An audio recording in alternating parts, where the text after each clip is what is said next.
नमस्कार दोस्तों, आप देख रहे हैं बिहार हेल्प यूट्यूब चैनल और मैं हूं जी। दोस्तों, इस वीडियो में हम बात करने वाले हैं इस महीना के टॉप सरकारी वैकेंसी के बारे में। यानी कि दोस्तों, इस महीने में कौन कौन सा सरकारी वैकेंसी चल रहा है जिसमें आप आवेदन कर सकते हैं। साथ में दोस्तों, इसमें जो वैकेंसी हम बताएंगे इसके लास्ट डेट के बारे में बताएंगे। और ये वैकेंसी जो होगा 10th पास, 12th पास और ग्रेजुएशन पास अलग अलग ये पोस्ट होने वाला है। और सारा सरकारी वैकेंसी के बारे में डिटेल्स में अपडेट मिल जाएगा।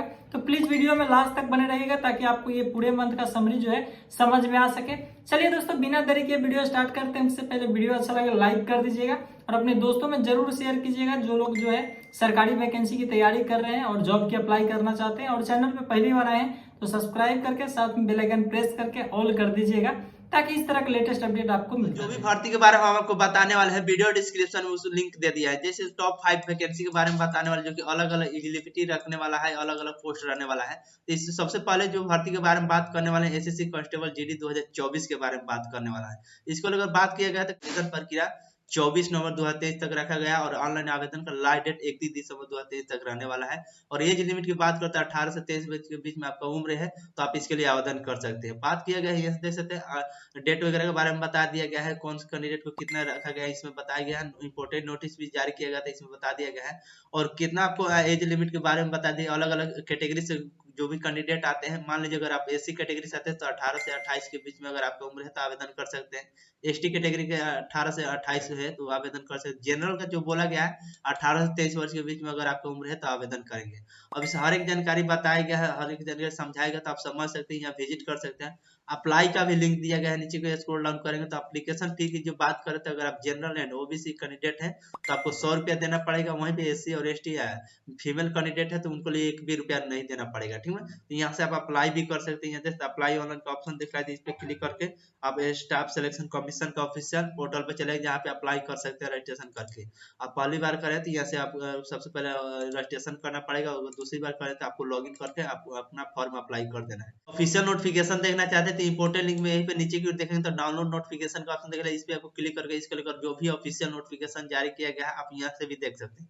चलिए अब दूसरे वैकेंसी के बारे में हम जान लेते हैं कि उसके में क्या दिया गया। दूसरी भर्ती के बारे में हम बात करने वाले हैं Bihar SSC inter level vacancy 2023 के बारे में। दोस्तों ये भर्ती जो निकली हुई है देख सकते हैं 12,199 पदों में भर्ती निकली हुई है, जो कि आवेदन प्रक्रिया इसका 27 नवंबर 2023 से शुरू कर दिया गया और इसका लास्ट डेट भी बढ़ा दिया गया है यानी 11 दिसंबर 2023 तक इसका कर दिया गया लास्ट डेट। अगर आपका उम्र भी 18 से 42 वर्ष के बीच में है तो आप इसके लिए आवेदन कर सकते हैं। आवेदन प्रक्रिया ऑनलाइन रहने वाला है।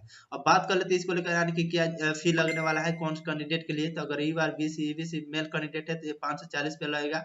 वहीं पे एसी और एसटी परमानेंट रेजिडेंटल बिहार के हैं तो आप 135 पे लगेगा। ऑल कैटेगरी के लिए यानी 135 पे लगने वाला है। तो यहाँ से देख सकते हैं कितना कितना फीस आपको देना पड़ेगा अगर आप इसके लिए आवेदन करते हैं तो। और कौन सी कैटेगरी के लिए कितना मतलब पोस्ट रखा गया है, कौन सी कैटेगरी यहाँ देख सकते हैं। एससी के लिए 1540 दिया गया है और ईबीसी के लिए 2083 दिया गया है, ईबीसी के लिए 1377 दिया गया है। तो आप देख लीजिएगा कौन सी कैटेगरी में कितना पोस्ट रहने वाला है। आपको देखने वाली बात यह है तो पोस्ट वाइज इसमें बात दिया गया कौन से विभाग में कौन से पदों में भर्ती होगी और कितने पोस्ट पे होगी। तो जैसे मान लीजिए एग्जाम्पल के तौर पर विभाग का नाम इसमें बता दिया गया है। पथ निर्माण विभाग के अंतर्गत जो भी पद का नाम रखा गया निम्न वर्गीय लिपिक है यानी कि एलडीसी का पोस्ट रहने वाला है जो कि 38 पोस्ट रहने वाला है।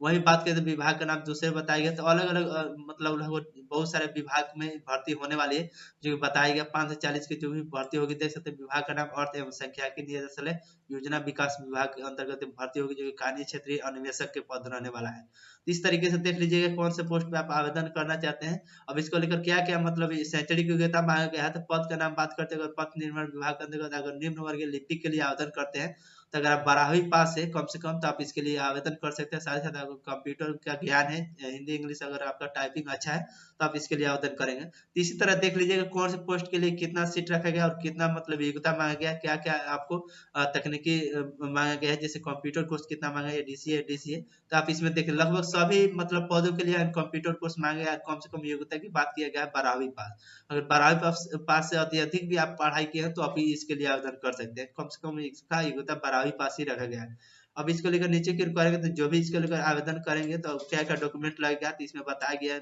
मैट्रिक का मार्कशीट, 12th का मार्कशीट, कास्ट सर्टिफिकेट, हर एक मोबाइल नंबर, ईमेल आईडी, आधार कार्ड, फोटो वगैरह सब चीज लगने वाला है। अब यहाँ से आवेदन करने का लिंक भी आपको दे दिया है। क्विक लिंक ऑप्शन देखेंगे तो यहाँ से ऑफिशियल जो नोटिस आया था इसको लेकर आप यहाँ से डाउनलोड भी कर सकते हैं, नहीं तो यहाँ से आप अप्लाई भी कर सकते हैं। जो भी ऑफिशियल नोटिफिकेशन है यहाँ से डाउनलोड करके देख सकते हैं इस भर्ती के बारे में। ये हो गया दूसरे भर्ती के बारे में। तो अगर आप अभी तक अप्लाई नहीं किए हैं बीएसएससी के अंतर्गत जो भी भर्ती निकली हुई है, आप इसके लिए अप्लाई कर लीजिएगा, अभी डेट बहुत दिन है। अब बढ़ते हैं तीसरे वैकेंसी की और। तीसरे वैकेंसी क्या रखा गया? तीसरे वैकेंसी के बारे में हम बात करने वाले हैं NIOS वैकेंसी 2023 के बारे में। यहाँ से स्क्रॉल डाउन करेंगे तो इसमें बताया गया जो भी पोस्ट रह गया है 62 पदों पे भर्ती निकली हुई है। जो भी ग्रुप ऑफ पोस्ट की बात करें तो ग्रुप ABC रहने वाला है। और इसको लेकर आवेदन प्रक्रिया बात करें तो शुरू भी हो गया है 23/11/2023 से, यानी कि आज से शुरू भी कर दिया गया है।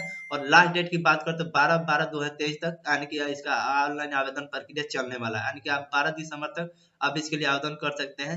अब यहाँ से स्क्रॉल डाउन करेंगे तो इसको लेकर बताया गया कौन कौन से मतलब यहाँ से diet of event of NIOS vacancy के बारे में बताया गया क्या क्या रहने वाला है कौन से डेट को। और required for details NIOS vacancy, यानी अगर आप इसके लिए अप्लाई करते हैं तो कौन सी कैटेगरी के लिए कितना एप्लीकेशन फी लगने वाला है। तो आप यहाँ से देख लीजिए, अगर ग्रुप ए यानी कि UR और OBC कैटेगरी से आते हैं तो 1500 रुपया। ग्रुप बी में देखा जाए तो अगर आप UR OBC कैटेगरी से आते हैं तो 1200 रुपया देना पड़ेगा। इसी तरह आप देख लीजिए कौन सी कैटेगरी से आप बिलोंग करते हैं और कितना आपको फी देना पड़ेगा। यहाँ से बताएगा उसको post wise vacancy details NIOS vacancy 2023 में बताएगा ग्रुप ए में कौन कौन से पोस्ट रहने वाला है। तो देख सकते डिप्यूटी डायरेक्टर का एकेडमी की बात करें तो 1 पोस्ट रहने वाला है। एकेडमिक ऑफिसर की बात करते 4 पोस्ट रहने वाला है, ये ग्रुप ए में बताया गया। वहीं पे ग्रुप बी में देखे तो देख सकते हैं यहाँ पे बताया गया ETP सुपरवाइजर के 21 रखा गया, ग्राफिक आर्टिस्ट के 1 रखा गया है। अलग अलग मतलब पोस्ट रखा गया, अलग अलग ग्रुप में बात दिया गया है। ग्रुप सी में भी देखेंगे तो असिस्टेंट के 4 रहने वाला है, स्टेनोग्राफर के 3 रहने वाला है, जूनियर असिस्टेंट के 10 रहने वाला है। टोटल वैकेंसी जो निकली हुई है 62 पदों में वैकेंसी निकली हुई है।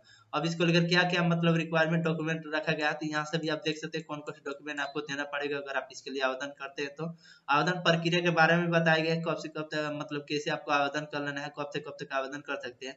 और यहाँ पे क्विक लिंक भी दिया गया और ऑफिशियल जो नोटिस को लेकर जारी किया यहाँ से डाउनलोड करके आप देख सकते हैं और ऑफिशियल नोटिफिकेशन के माध्यम से हमें समझ सकते हैं। और आवेदन जो भी आज से शुरू कर दीजिएगा, यहाँ से आप क्लिक करके आवेदन भी कर सकते हैं इसको लेकर जो भी प्रक्रिया है आवेदन करने का। और यहाँ से official syllabus for all post PDF file भी यहाँ से दिया गया, अटैच कर दिया गया। तो यहाँ से समझ सकते हैं कौन कौन से कैंडिडेट सिलेबस के लिए कितना पोस्ट रहने वाला है और इससे बता दिया गया। तो आप यहाँ से भी समझ सकते हैं जो भी भर्ती आई है इसको लेकर NIOS वैकेंसी का। अब चलिए बढ़ते हैं चौथे वैकेंसी के बारे में, उसमें क्या जानकारी। दोस्तों चौथे वैकेंसी के बारे में हम बात करने वाले हैं DSSS-B वैकेंसी 2023 के बारे में। यहाँ से स्क्रॉल डाउन करेंगे तो जो भी वैकेंसी निकली हुई है 863 पोस्ट वैकेंसी निकली हुई है, जो कि इसमें बात किया गया है कब से कब तक आप आवेदन कर सकते हैं। तो आवेदन इसका 21 नवंबर से शुरू कर देगा और लास्ट डेट बात करते 20 दिसंबर 2023 तक रहने वाला है। ऑल इंडिया कैंडिडेट इसमें अप्लाई कर सकते हैं। अब यहाँ से स्क्रॉल डाउन करेंगे तो डेट वगैरह के बारे में बता ही दिया गया है। पोस्ट 830 पदों में भर्ती निकली हुई है और इसमें हर एक जानकारी रिक्वायरमेंट जो भी क्वालिफिकेशन है इसमें बता दिया गया। Post by post requirement educational qualification details आपको बता दिया गया है, इस नोटिफिकेशन में दिया गया है। और कैसे इसको लेकर आप ऑफलाइन अप्लाई भी कर सकते हैं स्टेप बाय स्टेप इसमें जानकारी दिया गया। और क्विक लिंक भी यहाँ दिया गया, डायरेक्ट लिंक के माध्यम से इसको लेकर जो भी ऑफिशियल नोटिफिकेशन है यहाँ पे क्लिक करके आप ऑफिशियल नोटिफिकेशन देख सकते हैं और समझ सकते हैं। और यहाँ से अप्लाई भी करने का इसमें दिया गया था, लिंक टू अप्लाई का ऑप्शन पे क्लिक करके आप इसके लिए अप्लाई भी कर सकते हैं। जहाँ सबसे पहले आपको रजिस्ट्रेशन करना पड़ेगा, उस बाद यहाँ से लॉगिन करके आप अप्लाई भी कर सकते हैं। ये जो भर्ती निकली हुई है ऑल इंडिया कैंडिडेट इसमें अप्लाई कर सकते हैं 863 पोस्ट पर DSSS-B वैकेंसी, ठीक है, जो कि लेटेस्ट वैकेंसी है। और SC और ST PWD के मतलब आवेदन एप्लीकेशन फीस जो रहने वाला है नील, यानी 1 भी रुपया आपको नहीं देना पड़ेगा। वहीं पर अदर कैटेगरी के लिए 100 रुपया आपको देना पड़ेगा, ठीक है। अगर आप SC और ST या PWD से आप आते हैं तो आपको 1 भी रुपया नहीं देना पड़ेगा। तो इस भर्ती के लिए आप यहाँ से फुल डिटेल्स के साथ समझ सकते हैं और आवेदन कर सकते हैं।